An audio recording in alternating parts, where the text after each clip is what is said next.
While I was at Crisis Centre Ministries, I met a lot of people whose lives had fallen apart. Many of them had come from reasonably good, healthy backgrounds, but one of the common factors was that their family relationships had broken down. And I saw the difference that it made when they were able to really connect with even one person who really cared about them. And while I was there, I was also hearing about some of the problems that GPs were facing. And there seemed to be a real connection between the two. You know that our GPs are horribly overworked. And there's loads of statistics about the problems they're facing.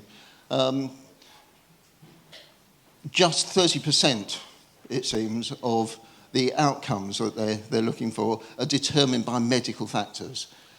15% of GP visits for social welfare advice back in 2015. Back in 2016, the BMJ published a paper suggesting that 20% of the visits to GPs are primarily for non-medical, non-clinical reasons, and it seems the problem has got worse since then. A major contributory factor to all of this is loneliness. You've probably all heard about Jo Cox and the commission that she set up. Just one quote from her: "I will not live in a country where thousands of people are living lonely lives, forgotten by the rest of us." Now, there are some obvious groups of lonely people. You know, you can see them there. There's the elderly, single parents, and many working people are horribly lonely. It's not just those obvious issues that face people. There are many other factors that make things even more difficult. You know, people who are facing redundancy, people who are overstressed at work and can't cope. People have been divorced, people have been bereaved, people who are simply depressed. There are so many of these folk, our neighbours, our colleagues. You know, they are out there in the community and they feel they have nobody to turn to. So shouldn't the church be doing something about this? Well, the church is. The church is actually doing an awful lot. We are running a whole range of fantastic services, programs, clubs, activities that people can access. One of the things that's become much more popular in recent years is a thing called social prescribing, and Christians are very often right at the core of social prescribing activity in communities around the country, and that's very much the case in Bristol. So here's a short video about social prescribing in Bristol.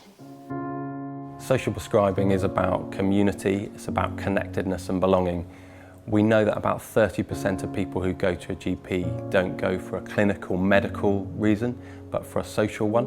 What we're trying to do is we're trying to help people connect with each other, we're trying to help people connect with their community, and we're trying to rebuild that fabric that we know makes communities strong. We realise that in terms of social care and health, that those are struggling services, and actually in terms of good health, we believe that community is the best medicine. Churches are embedded in communities right across the city. They are places where thousands of hours of care, support and activities happen.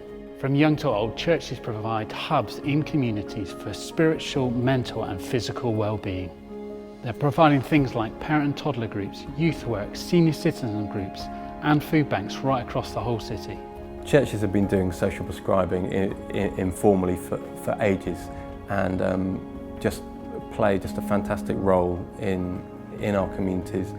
For a lot of our social prescribers, there's very little community activity going on in some of those areas, and so without churches to be able to connect people up to all the different activities they're involved with, we'd be really struggling.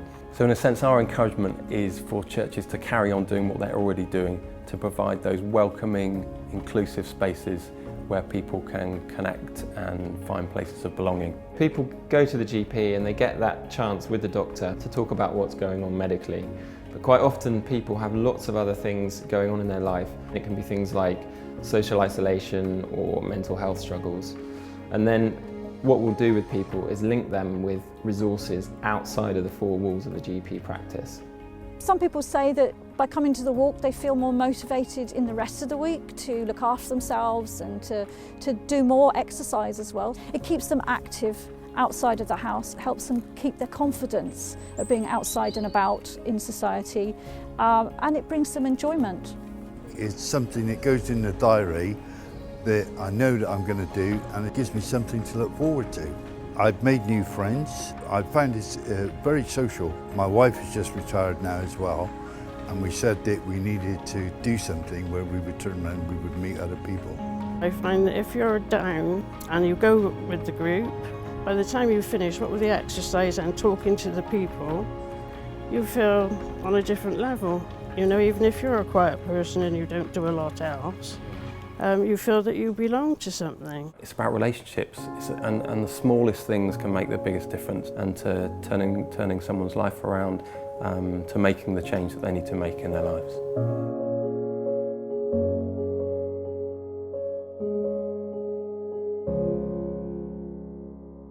So it's about relationships. Social prescribing is mostly about referring people to the fantastic activities that go on in the local community. The gap is that it's very hard for many people to reach out and do something new. A lot of folk find it difficult to meet new people, and it's especially hard to do that when you're struggling. And it is very hard to go to a new group of people when you don't know anybody. So we need to do something to help make that human connection. That is what Local Friends is all about. It's about being the bridge, being the person who provides the link. So you connect with the person who is struggling. You go to them, you just, you meet with them, you talk with them.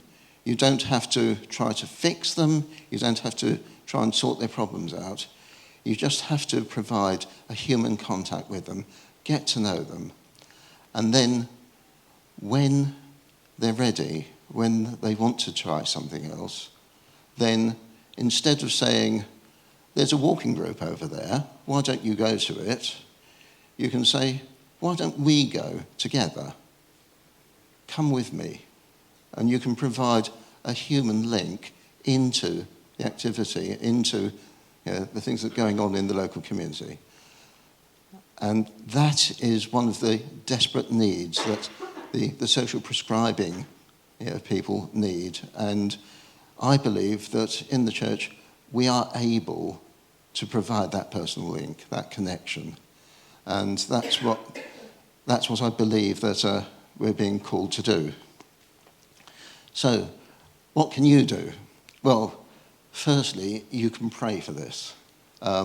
If this is going to work, it needs prayer. It needs your support. So please take the leaflets and do pray. If you'd like to be kept in touch with what's happening, fill in the contact details on the back of the forms on your seats. If you'd like more forms, let me know. I've got plenty of them. So you can fill one in and take one with you to remind you. So do fill in the form, pray for us. If you'd like more details, you can email me, details on the form. Talk to me after the service. And it would be great to be able to get a small group of people in the Sea Mills area to provide this service for our local GP surgery. They need it. The folk there say they're looking forward to this. They want to know when it's ready to start. I'm talking to folk from St Edith's about this in just a few weeks' time. So I believe it won't just be Highgrove, it will be the churches in Sea Mills working together, which is, I believe, the right way to do these things. So do pray for us, pray for the folk at St Edith's, pray for the folk visiting, pray for the people who need to be visited, and yeah, you know the rest. Thank you so much.